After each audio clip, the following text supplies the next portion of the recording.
2019 മാർച്ചിൽ നടന്ന സ്റ്റാറ്റിസ്റ്റിക്സ് പരീക്ഷ 18 ചോദ്യങ്ങളാണ് കഴിഞ്ഞ ക്ലാസ്സിൽ ഡിസ്കസ് ചെയ്തു കഴിഞ്ഞത്. ഇനി 19ാമത്തെ ചോദ്യം. Let x1, x2, x3, x4 be a random sample of size 4 taken from a population with mean mu and standard deviation sigma. The following are two unbiased estimates of mu. T1 equal to x1 plus x2 plus x3 plus x4 divided by 4. T2 equal to 2x1 plus 2x2 plus x3 divided by 5. Find which estimate is more efficient. Efficiency check ചെയ്യാനാണ് തന്നിരിക്കുന്നതെങ്കിൽ variance ആണ് കണ്ടുപിടിക്കേണ്ടത്. ഏതിന്റെ variance ആണോ കുറവ് അതിനാണ് efficiency കൂടുതൽ. അപ്പൊ നോക്കൂ, ഇവിടെ തന്നിരിക്കുന്ന എസ്റ്റിമേറ്റുകൾ രണ്ടും തന്നെ അൺബൈസ്ഡ് ആണ് എന്ന് പറഞ്ഞത് കൊണ്ട് വീണ്ടും അൺബൈസ്ഡ് ആണെന്ന് പ്രൂവ് ചെയ്യേണ്ട കാര്യമില്ല. അതായത് അൺബൈസ്ഡ് ആയ എസ്റ്റിമേറ്റിനെ എന്തുള്ളൂ, എഫിഷ്യൻസി കണ്ടുപിടിക്കേണ്ട ആവശ്യം ഉള്ളൂ. ഓക്കെ, അപ്പൊ നോക്കൂ, ഇവിടെ തന്നിരിക്കുന്ന T1 equal to x1 plus x2 plus x3 plus x4 divided by 4. ഈ തന്നിരിക്കുന്ന എസ്റ്റിമേറ്റിന്റെ എഫിഷ്യൻസി കാൽക്കുലേറ്റ് ചെയ്യുക എന്ന് പറഞ്ഞാല് വേരിയൻസ് കാൽക്കുലേറ്റ് ചെയ്യലാണെന്ന് പറഞ്ഞു. So variance of T1 equal to variance of x1 plus x2 plus x3 plus x4 divided by 4. ഇനി വേരിയൻസിന്റെ പ്രോപ്പർട്ടിയിൽ പറയുന്നുണ്ട് variance of AX equal to a square into variance of x ആണ്. അതായത് എ കോൺസ്റ്റന്റ് ആണെങ്കിൽ അതിന് സ്ക്വയർ ചെയ്തിട്ട് വേണം എഴുതാൻ. So which is equal to, ഇവിടെ നോക്കൂ, ഡിനോമിനേറ്ററിലാണ് 4 കോൺസ്റ്റന്റ് ആയതുകൊണ്ട് വെളിയില് വരുമ്പോൾ 4ന്റെ സ്ക്വയർ 16 ആയി മാറി. ദെൻ ബാക്കിയുള്ളത് എന്താണ്, variance of x1 plus variance of x2 plus variance of x3 plus variance of x4. ഇനി ക്വസ്റ്റ്യനിൽ പറയണത് taken from normal population. Normal പോപ്പുലേഷനിൽ നിന്നിട്ടാണ് എടുത്തത്. അതിന്റെ സ്റ്റാൻഡേർഡ് ഡീവിയേഷൻ സിഗ്മയാണ്. വേരിയൻസ് എന്തായിരിക്കും, സിഗ്മ സ്ക്വയർ ആയിരിക്കും. So 1/16 into variance of x1 sigma square plus variance of x2 sigma square plus variance of x3 is also sigma square plus variance of x4 equal to sigma square. അപ്പൊ 1 sigma square, 2 sigma square, 3 sigma square, 4 sigma square which is equal to 4 sigma square by 16. ഇനി ഇതിനെ simplify ചെയ്യുക. Simplify ചെയ്യുമ്പോൾ എന്തെന്ന് നമുക്ക് answer കിട്ടും, 4 60 4 times പോവും, 1/4 sigma square എന്ന് കിട്ടും. ഈ 1/4 സിഗ്മ സ്ക്വയർ എന്ന് വെച്ച് കഴിഞ്ഞാൽ എത്രയാ, 0.25 സിഗ്മ സ്ക്വയർ ആണ്. ഇനി സെക്കൻഡ് എസ്റ്റിമേറ്റിന്റെയും വേരിയൻസ് ഇതേ പ്രൊസീജിയറിൽ നമ്മൾ കാൽക്കുലേറ്റ് ചെയ്യണു. വേരിയൻസ് ഓഫ് T2 കാൽക്കുലേറ്റ് ചെയ്യണു. Variance of T2 equal to നേരത്തെ പറഞ്ഞ അതേ property, variance of 2x1 plus 2x2 plus x3 divided by 5. ഇനി പറഞ്ഞിരുന്നു വേരിയൻസ് ഓഫ് AX ആണെങ്കിൽ a square into variance of x എന്നാണ് പറഞ്ഞത്. So which is equal to, ഇവിടെ 5 കോൺസ്റ്റന്റ്, 5നെ വെളിയിൽ എടുക്കുമ്പോൾ 5ന്റെ സ്ക്വയർ 25 ആയി മാറി. Variance of 2x1 plus 2x2 plus x3 കഴിഞ്ഞില്ല, which is equal to 1/25 into variance of 2x1. ഇവിടെയുള്ള അതേ പ്രോപ്പർട്ടി ഉള്ളിലേക്കും അപ്ലൈ ചെയ്യണം. 2ന്റെ square 4 variance of x1 plus ഇവിടെയും വേരിയൻസ് ഓഫ് 2x2 എന്ന് വരും. അപ്പൊ ബ്രാക്കറ്റിന്റെ വെളിയിലേക്ക് വരുമ്പോ 4 into variance of x2 plus variance of x3. ഇനി ഇത് taken from the normal population with mean mu and standard deviation sigma. Standard deviation sigma ആണെങ്കിൽ വേരിയൻസ് എന്തായിരിക്കും? 4 ഇൻറ്റു വേരിയൻസ് ഓഫ് x1 എന്ന് പറഞ്ഞാൽ സിഗ്മ സ്ക്വയർ ആണ്.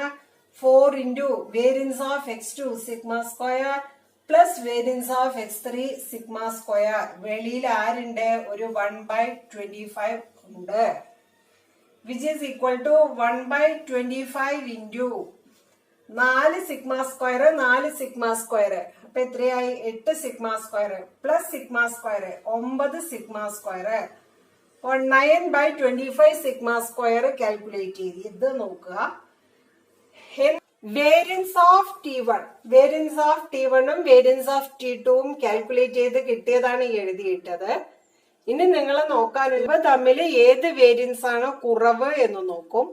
ഇപ്പൊ വേരിയൻസ് കുറവ് T1നാണ്, ചെറിയ വാല്യൂ. അപ്പൊ എങ്ങനെ കൺക്ലൂഡ് ചെയ്യും? T1 is more efficient than T2.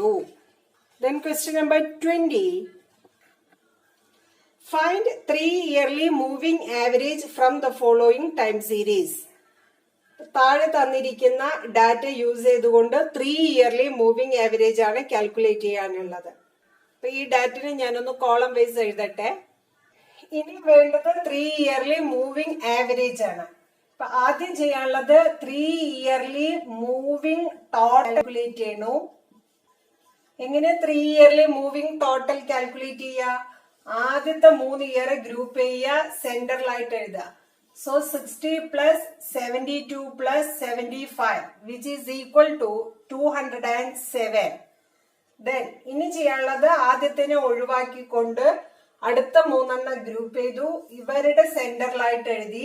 72 plus 75 plus 65 which is equal to 212. Then second ബണ്ണിനെ ഒഴിവാക്കിക്കൊണ്ട് അടുത്ത 3 ഗ്രൂപ്പ് ചെയ്യുക, ഇവരുടെ സെന്ററിൽ എഴുതുക. 75 plus 65 plus 80 which is equal to 220. ഇതുപോലെ ബാക്കിയുള്ള വാല്യൂസുകളും കംപ്ലീറ്റ് ചെയ്യുക. അപ്പൊ അടുത്ത വാല്യൂ നിങ്ങൾക്ക് കിട്ടുന്നത് 230 ആവും. ദെൻ നെക്സ്റ്റ് വാല്യൂ കാൽക്കുലേറ്റ് ചെയ്യുമ്പോൾ 260 ആണ് ആൻസർ കിട്ടുക. തീർന്നില്ല, നമുക്ക് വേണ്ടത് 3 ഇയർലി മൂവിംഗ് ആവറേജ് ആണ്. സോ അടുത്ത കോളത്തില് 3 ഇയർലി മൂവിംഗ് ആവറേജ് എന്ന് എഴുതുന്നു. ആവറേജ് ഇങ്ങനെ കാൽക്കുലേറ്റ് ചെയ്യുക എന്നുള്ളത് അറിയാലോ.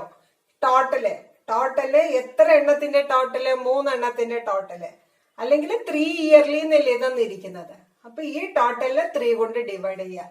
സോ 207 ഡിവൈഡഡ് ബൈ 3 കാൽക്കുലേറ്റ് ചെയ്യുമ്പോൾ വരുന്ന value 69.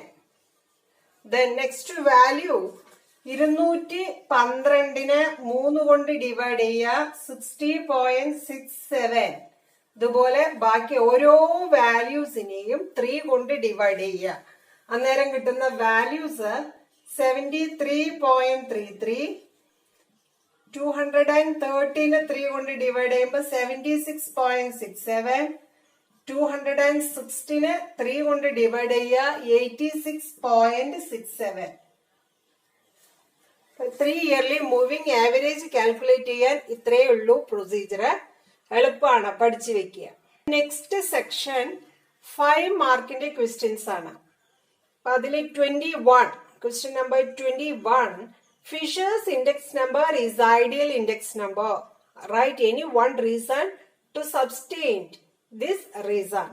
Fisher's index number ideal index number ആണ്. പ്രസ്താവനയെ സാധൂകരിക്കുന്ന റീസൺ എഴുതാനാണ് ചോദിച്ചിരിക്കുന്നത്. അങ്ങനെയാണെങ്കിൽ ഈ 3 പോയിന്റ് അറിഞ്ഞിരിക്കുക. ഇതാണ് അതിനുള്ള കാരണം. Then അതിലെ second question, calculate fishers index number from the following data. താഴെ തന്നിരിക്കുന്ന ഡാറ്റ വെച്ചുകൊണ്ട് ഫിഷേഴ്സ് ഇൻഡെക്സ് നമ്പർ കാൽക്കുലേറ്റ് ചെയ്യാനാണ് ചോദിച്ചിരിക്കുന്നത്. അപ്പൊ ആ ടേബിൾ ഒന്ന് വരഞ്ഞിടട്ടെ. ഫിഷേഴ്സ് ഇൻഡെക്സ് നമ്പർ കാൽക്കുലേറ്റ് ചെയ്യാനുള്ള formula root of sigma P1 Q0 divided by sigma P0 Q0 into sigma P1 Q1 divided by sigma P0 Q1 into റൂട്ടിന്റെ വെളിയിലാണ് 100. പിന്നെ ഇതിന് വേണ്ട കാര്യങ്ങളാണ് ഈ ടേബിളിൽ കൺസ്ട്രക്ട് ചെയ്ത് വെച്ചിരിക്കുന്നത്. ഒന്ന് നോക്കൂ. ബേസ് ഇയറുടെ പ്രൈസ് ആണ് P0, ബേസ് ഇയറുടെ ക്വാണ്ടിറ്റിന് Q0, കറണ്ട് ഇയറിന്റെ price P1, current year quantity Q1. അപ്പൊ നോക്കൂ, P0 Q0 എന്ന് പറഞ്ഞാല് ഇവ തമ്മിലുള്ള മൾട്ടിപ്ലിക്കേഷൻ 2 × 40 80, 4 × 16 64, 1 × 10 10. ഓക്കെ, അതുപോലെ ബാക്കി വാല്യൂസുകള്. P0 Q1 എന്ന് പറഞ്ഞാല് P0യും Q1ഉം ഇവ തമ്മിലുള്ള multiplication 2 × 75 150, 4 × 40 160. Okay, then P1 Q0 ഇവ തമ്മിലുള്ള മൾട്ടിപ്ലിക്കേഷൻ 40 × 5 200, 16 × 8 128. ബാക്കി വാല്യൂസ് അതുപോലെ നോക്കുക. P1 Q1, ഇപ്പൊ P1ഉം Q1ഉം 5 × 75 375, 8 × 40 320. ബാക്കി വാല്യൂസ് അതുപോലെ. അതിനുശേഷം ഓരോ കോളത്തിന്റെ ടോട്ടലും സം ചെയ്ത് വെക്കുക. ഇനി ഫോർമുലയിൽ സബ്സ്റ്റിറ്റ്യൂട്ട് ചെയ്യാനാണ് പോകുന്നത്. ഇപ്പൊ which is equal to square root of sigma P1 Q0. P1 Q0ന്റെ ടോട്ടൽ എത്രയാണ്? 598 divided by sigma P0 Q0 279 into sigma P1 Q1 1343 divided by sigma P0 Q1 634 into എത്രയുണ്ട്? 100, which is equal to square root of 598നെ 279 കൊണ്ട് divide ചെയ്തു into 1343നെ 634 കൊണ്ട് divide ചെയ്യുക. അന്നേരം ഒരു ആൻസർ കിട്ടും. ഇവ തമ്മിൽ മൾട്ടിപ്ലൈ ചെയ്യുക. എന്നതിന് ശേഷം സ്ക്വയർ റൂട്ട് കാൽക്കുലേറ്റ് ചെയ്തു. സ്ക്വയർ റൂട്ട് കാൽക്കുലേറ്റ് ചെയ്തിട്ട് ഇൻറ്റു 100 ചെയ്യുക. അന്നേരം കിട്ടുന്ന ആൻസർ 213.07 ആണെന്ന് ആൻസർ വരും. നോക്കുക നിങ്ങൾ കേട്ടോ. Question number 22. Choose the correct answer. Seasonal variations repeat during a period of. Seasonal variation repeat ചെയ്യുന്നത് 1 ഇയർ പീരീഡിലാണ്. ഓപ്ഷൻ 2 ആണ് answer. The following data shows the yearly sales in thousands of commodity. വാല്യൂസുകൾ തന്നിട്ടുണ്ട്. Draw ഈ straight line by the method of semi average. Semi average മെത്തേഡിൽ വേണം calculate ചെയ്യാൻ. ഇങ്ങനെയാണ് ഈ ഡാറ്റ തന്നിരിക്കുന്നത്. ഈ ഡാറ്റ ഓഡ് കേസ് ആണോ ഈവൻ കേസ് ആണോ നോക്കുക. നോക്കൂ, 1 2 3 4 5 6 വാല്യൂസ് ഉണ്ട്. അപ്പൊ ഈവൻ കേസ് ആണ്. ഈവൻ കേസ് ആണെങ്കിൽ എന്ത് ചെയ്യാം? നമുക്ക് ആദ്യം ഈക്വലായി ഡിവൈഡ് ചെയ്യാൻ പറ്റും. 6 എണ്ണത്തിനെ ഈക്വലായി ഡിവൈഡ് ചെയ്യുമ്പോൾ 3 കിട്ടും. അപ്പൊ ആദ്യത്തെ 3 എണ്ണം ഒരു സെറ്റും നെക്സ്റ്റ് 3 അടുത്ത സെറ്റുമായി ഡിവൈഡ് ചെയ്തു. അതിനുശേഷം ഇവ 3ഉം കൂടെ കൂട്ടുക. ഇവ 3ഉം കൂടെ കൂട്ടുമ്പോൾ കിട്ടുന്ന വാല്യൂ 216 ആണ്. ഇതിന്റെ ആവറേജ് കാൽക്കുലേറ്റ് ചെയ്യുക. 216നെ 3 കൊണ്ട് ഡിവൈഡ് ചെയ്യുമ്പോൾ 72 ആണ് ആൻസർ കിട്ടുക. അതുപോലെ അടുത്ത 3 എണ്ണം കൂട്ടി അടുത്ത 3 വാല്യൂസുകൾ തമ്മിൽ സം ചെയ്യുമ്പോൾ കിട്ടുന്ന വാല്യൂ 330 ആണ്. ഇതിനെ 3 കൊണ്ട് നിങ്ങൾ ഡിവൈഡ് ചെയ്യുക. അന്നേരം കിട്ടുന്ന വാല്യൂ 110. ദെൻ ഇതിനനുസരിച്ചിട്ട് എന്ത് ചെയ്യുക? ഗ്രാഫ് വരയണം. ഇപ്പൊ ഗ്രാഫിൽ നോക്കൂ, എക്സ് ആക്സിസും വൈ ആക്സിസും അടയാളപ്പെടുത്തിയിട്ടുണ്ട്. എക്സ് ആക്സിസിൽ ഇയർ ആണ്, വൈ ആക്സിസിൽ സെയിൽസ് കേട്ടോ. ഇനി വേണ്ടത് നമുക്ക് തന്നിരിക്കുന്ന ഡാറ്റയ്ക്ക് അനുസരിച്ച് പോയിന്റ് മാർക്ക് ചെയ്യണം. ആദ്യത്തെ വാല്യൂ 2010 60 വാല്യൂ. അപ്പൊ ഈ പോയിന്റ് ഞാൻ മാർക്ക് ചെയ്യണു. 2011 സെയിൽസ് 75 ഈ പോയിന്റ് ഞാൻ മാർക്ക് ചെയ്തു 75. 2012 സെയിൽസ് 81, 80 തൊട്ട് മേലെ ഞാൻ മാർക്ക് ചെയ്തു. 2013 110 ഈ പോയിന്റ് ഞാൻ മാർക്ക് ചെയ്യണു. 2014 നേരെ 100 ഈ പോയിന്റ് മാർക്ക് ചെയ്തു. ദ ലാസ്റ്റ് 2015 വാല്യൂ 120 ഇവിടെ ഈ പോയിന്റ് ഞാൻ മാർക്ക് ചെയ്യണം. പോയിന്റ്സുകൾ മാർക്ക് ചെയ്ത് കഴിഞ്ഞാല് എല്ലാ പോയിന്റുകളും സ്കെയിൽ യൂസ് ചെയ്തിട്ട് ജോയിൻ ചെയ്യണം. ഇനി വേണ്ടത് ആദ്യത്തെ 3 ഇയറിന്റെ ആവറേജ് സെയിൽസ് 2011 നേരെ കാൽക്കുലേറ്റ് ചെയ്ത് വെച്ച വാല്യൂ 72 ആണ്. 70ക്ക് തൊട്ട് മേലെ രണ്ടാമത്തെ പോയിന്റ് മാർക്ക് ചെയ്യണു.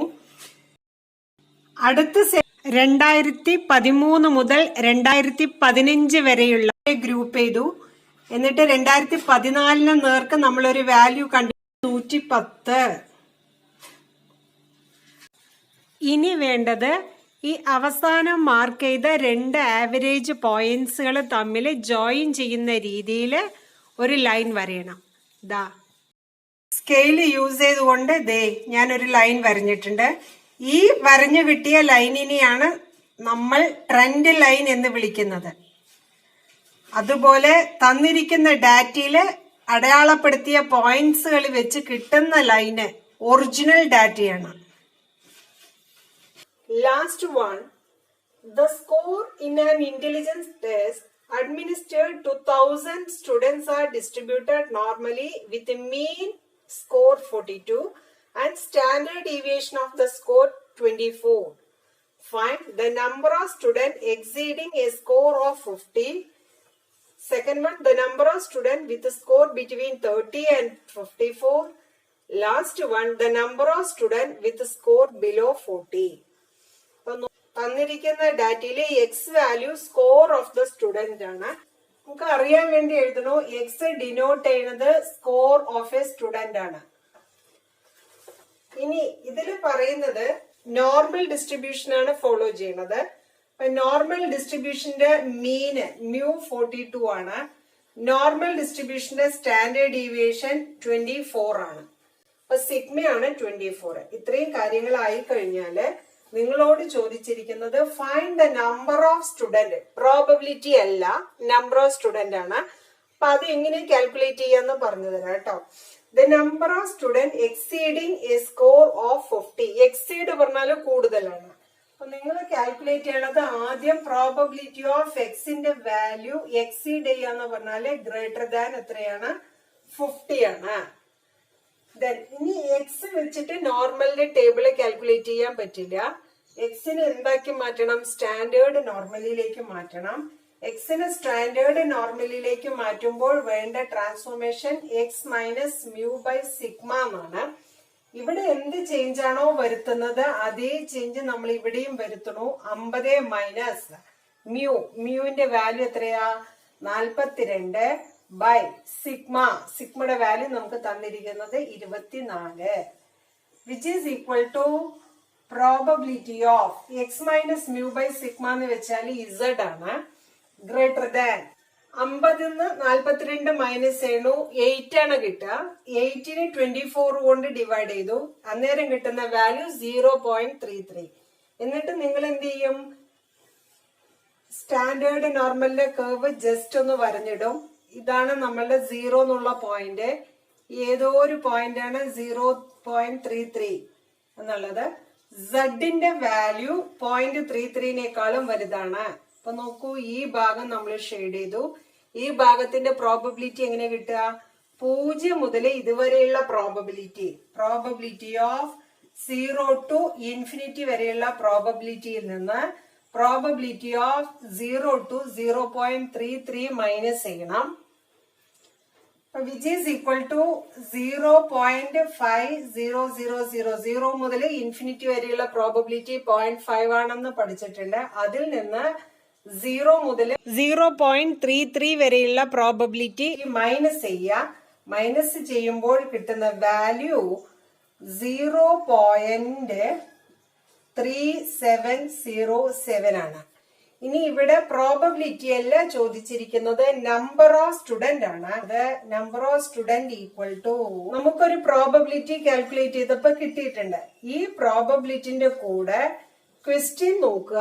ക്വസ്റ്റ്യനിൽ പറയേണ്ടത് 1000 സ്റ്റുഡൻസിന്റെ ഡീറ്റെയിൽസ് ആണ് തന്നിരിക്കുന്നത്. ആ 1000 കൊണ്ട് നമ്മൾ മൾട്ടിപ്ലൈ ചെയ്യണം. 370.7 ആണ്. നമ്പർ പോയിന്റില് നമ്മൾ പഠിച്ചിട്ടില്ല. എങ്ങനെ പറയണം? അത് അപ്രോക്സിമേറ്റ് 5 5നേക്കാളോ കൂടുതലാവുമ്പോൾ എന്ത് ചെയ്യണം? അടുത്തുള്ള വാല്യൂയിലേക്ക് 1 കൂട്ടിക്കൊടുക്കണം. അങ്ങനെ 1 കൂട്ടിക്കൊടുക്കും 371 ഉത്തരം വരും. ചെയ്ത് നോക്കുക. Question number 2. The number of students with score between 30 and 54. X ലൈ ചെയ്യേണ്ടത് 30യും 54ന്റെയും ഇടയിലാവുമ്പോൾ ഉള്ള പ്രോബബിലിറ്റി എന്താണ്? നേരത്തെ ചെയ്ത പോലെ ആയിട്ട് നോർമലിന്റെ ടേബിള് കണ്ടുപിടിക്കാൻ സാധ്യമല്ല. അപ്പൊ എക്സിന് ട്രാൻസ്ഫോർമേഷൻ വരുത്തണം. X minus mu by sigma എന്നുള്ള ട്രാൻസ്ഫോർമേഷൻ ആണ് അപ്ലൈ ചെയ്യേണ്ടത്.